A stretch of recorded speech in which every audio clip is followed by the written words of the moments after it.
ইয়া ভাইয়াটা মারছে যে শফিক ভাইটা বেশি জঘন্য ভাই আমার লাইফে।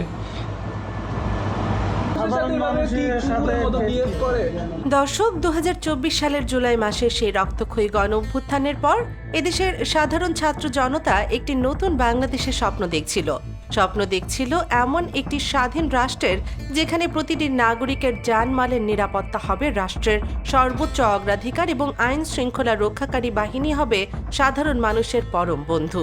কিন্তু গত শুক্রবার রাতে চট্টগ্রামের বুকে যা ঘটে গেল তা যেন এক ধাক্কায় পুরো জাতিকে আবারও সেই পুরনো ভীতি, গুম আর অন্ধকারের অতল গহ্বরে ছুঁড়ে ফেলেছে। বাংলাদেশ জাতীয় ক্রিকেট দলের তারকা স্পিনার নাঈম হাসানের সাথে গত রাতে পুলিশের ডিবি পরিচয় যা করা হয়েছে তা শুনলে যে কোনো সুস্থ মানুষের মেরুদণ্ড দিয়ে ঠান্ডা স্রোত বয়ে যাবে।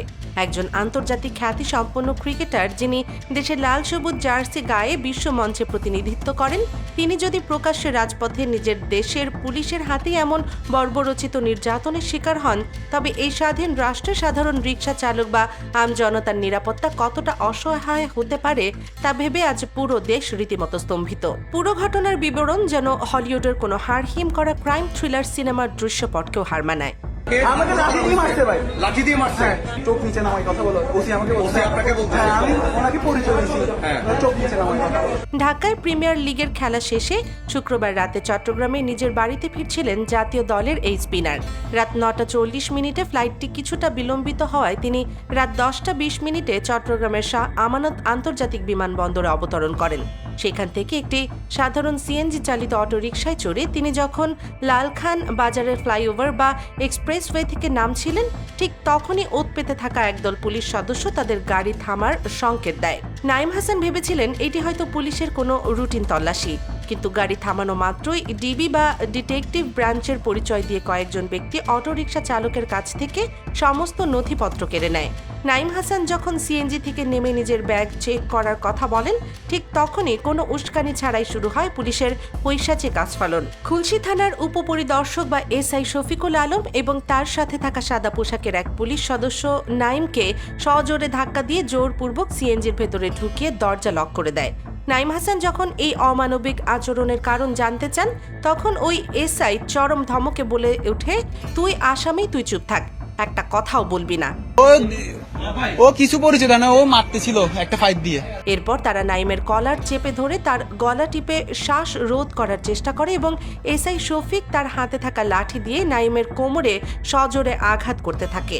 একই সাথে সাদা পোশাকে থাকা পুলিশের সোর্স সোহেল একটি লোহার পাইপ দিয়ে জাতীয় দলের এই ক্রিকেটারকে যত্রতত্র পেটাতে শুরু করে। মারধরের এক পর্যায়ে নাঈম যখন পকেট থেকে ফোন বের করে তার বাবাকে কল দেওয়ার চেষ্টা করছিলেন, তখন তার ফোনটিও কেড়ে নেওয়া হয়। ততক্ষণে ঘটনাস্থলে প্রায় 100 থেকে 200 সাধারণ মানুষ জড়ো হয়ে যায়। তারা চিৎকার করে বলতে থাকে, উনি আমাদের জাতীয় দলের ক্রিকেটার নাঈম হাসান, উনাকে মারছেন কেন? কিন্তু সেই উন্মত্ত পুলিশ বাহিনীর ঘাড়ে তখন যেন কোনো এক অদৃশ্য ক্ষমতার ভূত চেপে বসেছিল। তারা জনতার কোনো কথাই কানে তোলেননি। সবচেয়ে ভয়ঙ্কর বিষয়টি হলো, ঘটনাস্থলে পুলিশের নিজস্ব বড় গাড়ি থাকা সত্ত্বেও নাঈমকে সেখানে তোলা হয়নি। তাকে মুখ চেপে ধরে কোনো কথা বা চিৎকার না করার হুমকি দিয়ে একটি সাধারণ প্রাইভেট কারে তুলে অজ্ঞাত স্থানে নিয়ে যাওয়ার চেষ্টা করা হয়। নাঈম হাসানের অভিযোগ অনুযায়ী সেই চরম মুহূর্তে তিনি প্রচণ্ড আতঙ্কিত হয়ে পড়েছিলেন যে তাকে হয়তো আজ রাতে চিরতরে গুম বা এনকাউন্টার করে দেওয়া হতে পারে। পরবর্তীতে তাকে বন্দর নগরীর খুলশী থানায় নিয়ে গিয়ে ওসির কক্ষে হাজির করা হয়, কিন্তু সেখানেও কমেনি হেনস্থার মাত্রা। নাঈম যখন ওসির কাছে নিজের জাতীয় দলের পরিচয়পত্র দেখান এবং ঘটনার বিস্তারিত বলতে যান, তখন খুলশী থানার ভারপ্রাপ্ত কর্মকর্তা বা ওসি আরিফুর রহমান অত্যন্ত ধমকের সুরে বারবার বলতে থাকেন, চোখ নিচু করে কথা বল, চোখ নিচু কর। ভাবা যায় দর্শক, একজন আন্তর্জাতিক ক্রিকেটার নিজের ওপর হওয়া অন্যায়ের বিচার চাইতে গিয়েও ওসির কক্ষে অপরাধীর মতো চোখ নিচু করে ধমক খাচ্ছে। এর মধ্যে হঠাৎ একটি ফোন কল আসে ওসির ফোনে। সম্ভবত বিসিবির বর্তমান সভাপতি তামিম ইকবাল এবং বোর্ডের ঊর্ধ্বতন কর্মকর্তাদের হস্তক্ষেপ ওপর মহল থেকে ফোন আসার সাথে সাথেই যেন জাদুকরীভাবে বদলে যায় ওসির সুর। যে পুলিশ এতক্ষণ পৈশাচিক উল্লাসে মেতেছিল, তারা রাতারাতি শান্ত হয়ে যায়। পরবর্তীতে এই ঘটনার তীব্র নিন্দার মুখে এসআই শফিক সহ 3 পুলিশ সদস্যকে ক্লোজড বা প্রত্যাহার করে পুলিশ লাইনে সংযুক্ত করা হলেও সাধারণ মানুষের মন থেকে আতঙ্ক দূর হচ্ছে না। আজ নাঈম হাসান ছিলেন বলে বিসিবি সভাপতি থেকে শুরু করে পুরো দেশ তার পক্ষে এসে দাঁড়িয়েছে। কিন্তু কাল যদি নাইমের জায়গায় কোনো সাধারণ ছাত্র বা মধ্যবিত্ত চাকরিজীবী হতেন, তবে খুলশী থানার ওই অন্ধকার ঘরে চোখ নিচু করে মার খেতে খেতে তার লাশ হয়তো বুড়িগঙ্গা বা পতেঙ্গা সমুদ্র সৈকতে ভেসে উঠত। কিন্তু দর্শক, এই রুদ্ধশ্বাস নাটকীয়তার রেশ কাটতে না কাটতেই দেশের অপর প্রান্তে মঞ্চস্থ হল পুলিশের আরেকটি চাঞ্চল্যকর সাবোতাজ। গত 11 জুন রাতে কুমিল্লা থেকে অপহৃত হওয়া বাংলাদেশ ইসলামী ছাত্র শিবিরের কেন্দ্রীয় সহকারী আন্তর্জাতিক সম্পাদক জিসান আহমেদকে অবশেষে উদ্ধার করা হয়েছে। তবে যেভাবে তাকে উদ্ধার করা হয়েছে তা দেশের মানবাধিকার পরিস্থিতির এক নগ্ন কঙ্কালকে জাতির সামনে উন্মোচিত করে দিয়েছে।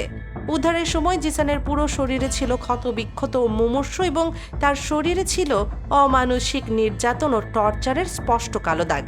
কিন্তু এই নৃশংস ঘটনার পর পুলিশ প্রশাসন এবং তদন্তকারী কর্মকর্তারা গণমাধ্যমের সামনে যে আনুষ্ঠানিক বক্তব্য দিয়েছেন তা শুনলে দেশের যে কোনো সচেতন নাগরিকের হাসি পাওয়ার কথা, একই সাথে শিউরে ওঠার কথা।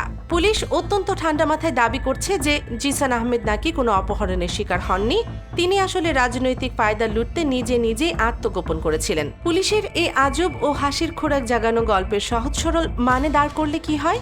এর মানে দাঁড়ায়, শিবির নেতা জিসান আহমেদ গত রাতে নিজে নিখোঁজ হলেন, তারপরে কোনো এক নির্জন অন্ধকারে গিয়ে নিজের হাত পা বাঁধলেন, তারপর একটি ভারী লোহার পাইপ দিয়ে নিজের পুরো শরীরে নিজে আঘাত করে ক্ষতবিক্ষত করলেন, নিজের নখ উপড়ে ফেললেন এবং সবশেষে মুমূর্ষ ও রক্তাক্ত অবস্থায় রাস্তার পাশে এসে নিজেই শুয়ে থাকলেন, যাতে পুলিশ তাকে উদ্ধার করতে পারে। বাহ, কি চমৎকার এবং অসাধারণ এক ক্রাইম থ্রিলারের স্ক্রিপ্ট সাজিয়েছে প্রশাসন।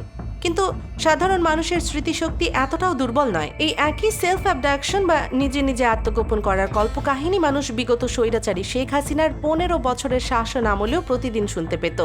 আয়নাঘর বা গুমের শিকার হওয়া কোনো ব্যক্তি যখন দীর্ঘদিন পর রক্তাক্ত অবস্থায় ফিরে আসতেন, তখন শেখ হাসিনার পুলিশও ঠিক একইভাবে স্ক্রিপ্ট পড়ত যে উক্ত ব্যক্তি আসলে পাওনাদারের ভয়ে নিজে আত্মগোপন করেছিলেন। এখন বর্তমান ক্ষমতাসীন তারেক রহমানের সরকার যদি মনে করে থাকে যে রাজনৈতিক ফায়দা লোটার নামে কিংবা সাধারণ নাগরিকদের উপর এই ধরনের রাষ্ট্রীয় সন্ত্রাস এবং পুলিশি নির্যাতনকে তারা দিনের পর দিন প্রশ্রয় দিয়ে যাবে, তবে তারা ইতিহাসের সবচেয়ে বড় ভুলটি করছে।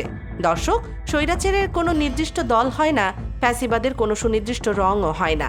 ক্ষমতার মোহে অন্ধ হয়ে যখনই কোনো সরকার পুলিশকে সোর্স এবং পাইপ দিয়ে নাগরিকদের পেটানোর লাইসেন্স দেয়, তখন সেই পুলিশ একসময় খোদ সরকারের নিয়ন্ত্রণ থেকেও বাইরে চলে যায়।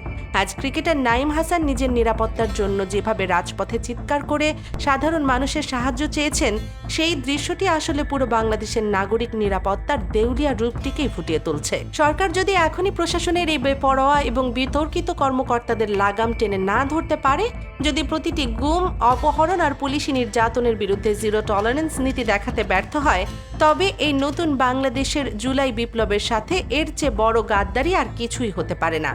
ক্ষমতার দাবার বোর্ডে এই সমস্ত অন্যায় ও জুলুমকে প্রশ্রয় দেওয়ার পরিণতি যে কতটা ভয়ঙ্কর এবং রক্তক্ষয়ী হয়, তা শেখ হাসিনার পতন থেকেই শিক্ষা নেওয়া উচিত। দর্শক, পুলিশের এই চরম বেপরোয়া আচরণ এবং আয়নাঘর স্টাইলের গুম নাটক ফিরে আসাকে আপনি কিভাবে দেখছেন? আপনার অত্যন্ত মূল্যবান এবং সাহসী মতামত আমাদের মন্তব্যের ঘরে বিস্তারিতভাবে জানাবেন। দেশের রাজনীতি, মানবাধিকার এবং পর্দার আড়ালের এমন সব এক্সক্লুসিভ মেগা ডকুমেন্টারি সবার আগে পেতে দেশ নিউজ 24 চ্যানেলটি এখনই সাবস্ক্রাইব করে বেল আইকনটি বাজিয়ে রাখুন। সত্যের পক্ষে থাকুন, দেশের স্বার্থে সচেতন থাকুন। আল্লাহ হাফেজ।